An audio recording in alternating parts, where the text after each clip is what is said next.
Zach McCormick here at The Current, joined by Mount Joy today. Thank you so much for joining us in the studio. We have Matt, Jackie, and Sam here joining us in the studio, and it has been a really big summer for the band. You put out your new album, Hope We Have Fun. It's out now.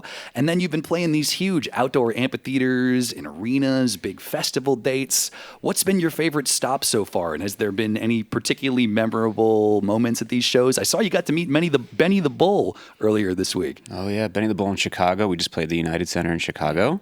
He's Benny, a man of few words. Yeah. Benny the Bull. He doesn't really say much, but yeah, that was a lot of fun. Him being on stage was wild. I don't know. I mean, Red Rocks this summer was great.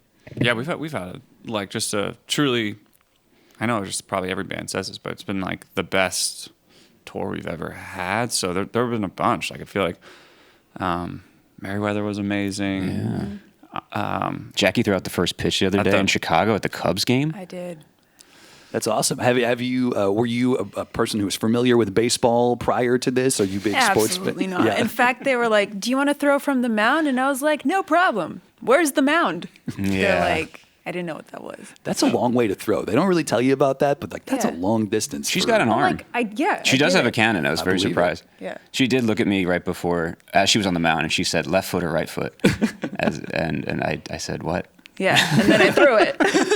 It's great. It's pretty sweet. Yeah. That's awesome. And, you know, I feel like the live experience making its way onto this new album, Hope We Have Fun. The song Coyotes does this great job of capturing that kind of camaraderie and chaos of life on the road. And it also seems like it's tailor-made to be a good show opener for you guys because it's got this awesome riff and lyrics that kind of welcome the audience to, like, join the madness a little bit. How did that song come together?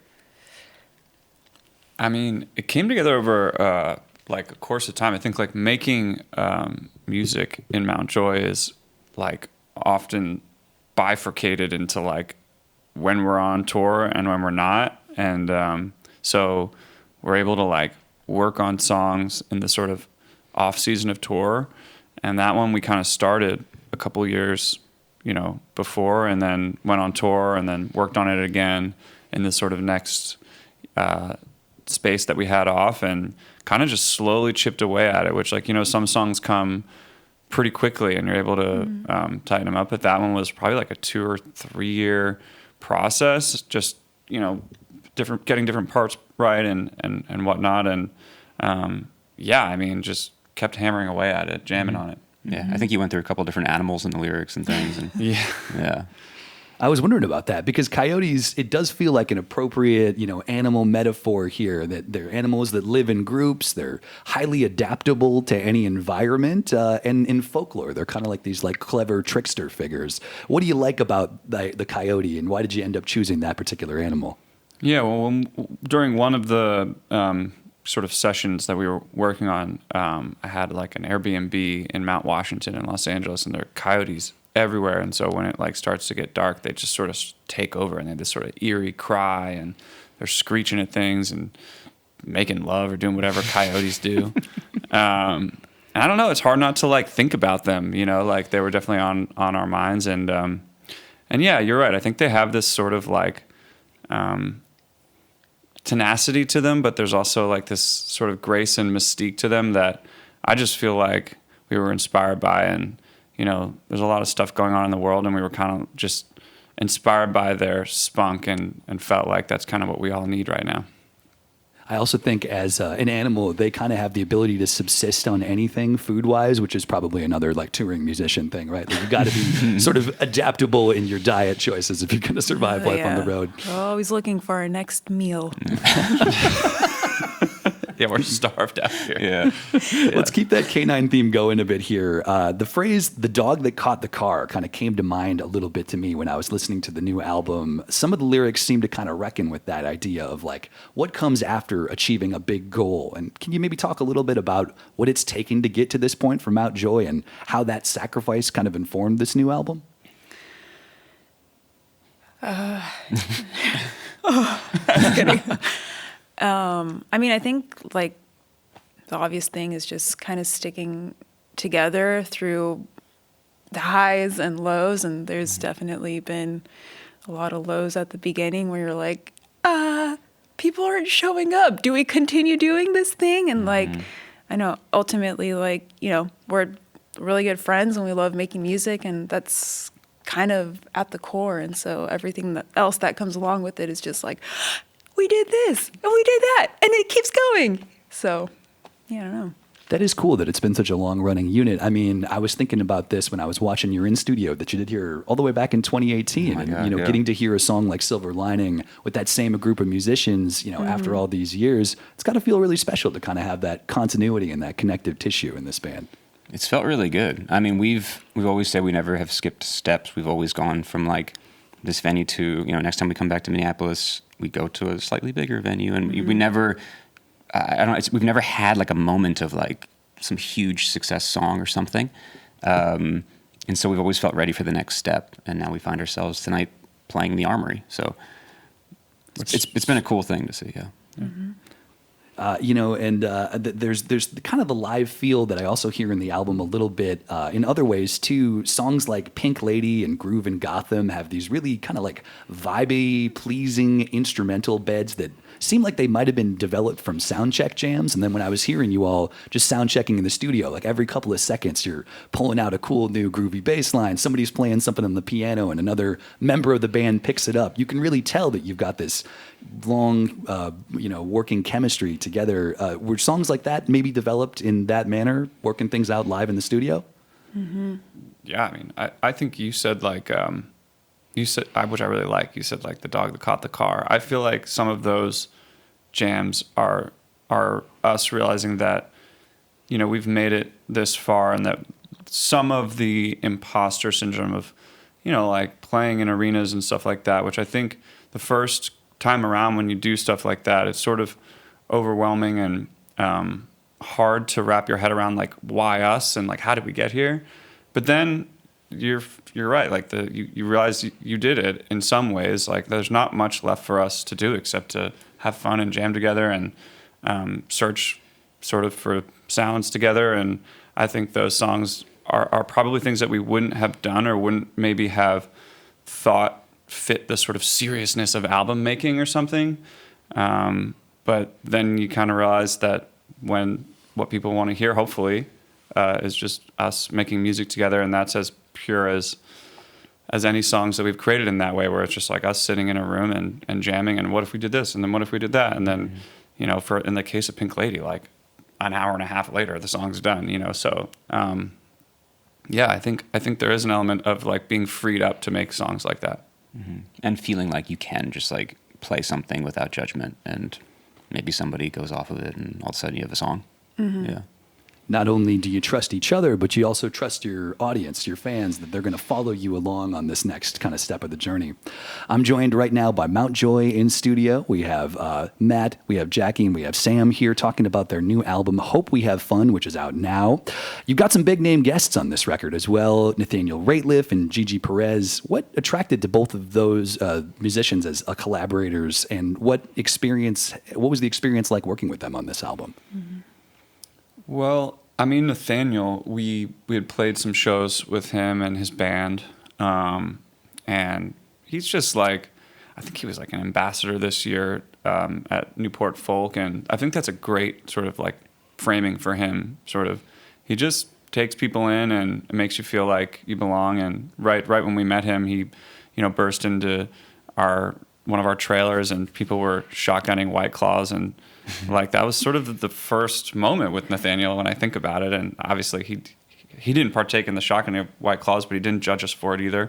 And and we've been friends ever since, and getting to like actually make a song with him and like watch him at his craft was important for me to see. He's obviously a super talented guy, and I think it was an awesome experience. Mm-hmm.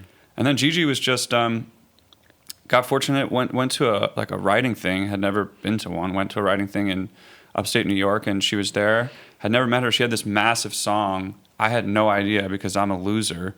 And we sat down in a room and started making a song. I was like, wow, she has an incredible voice. And I kind of thought we were like making a song for someone else. And in fact, she recorded it. It was great. I thought it was either going to be her song or someone else's song. And then as time went on, some of the people were like, hey, like, do you think you could like make this a Mount Joy song? So, the band kind of put their sauce on it, and once we kind of had that, it was like, okay, this could be a Mount Joy song. And yeah, it was an awesome experience. I mean, Gigi's like, we've all gotten to know her a bit. Like, she's super sweet, but Coolest, like yeah.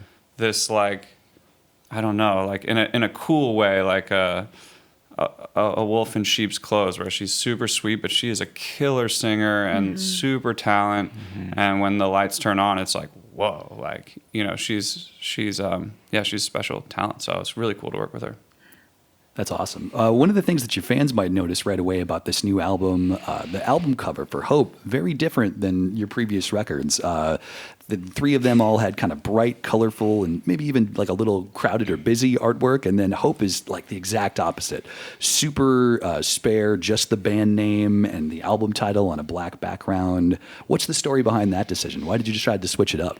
Well, yeah, it's kind of a funny, simple story, but it's my buddy Steve Gerard did the first 3 albums and a bunch of artwork, and sweetest guy, super nutty, creative dude.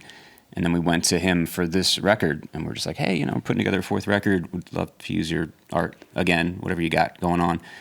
And he's like, no, kind of just no.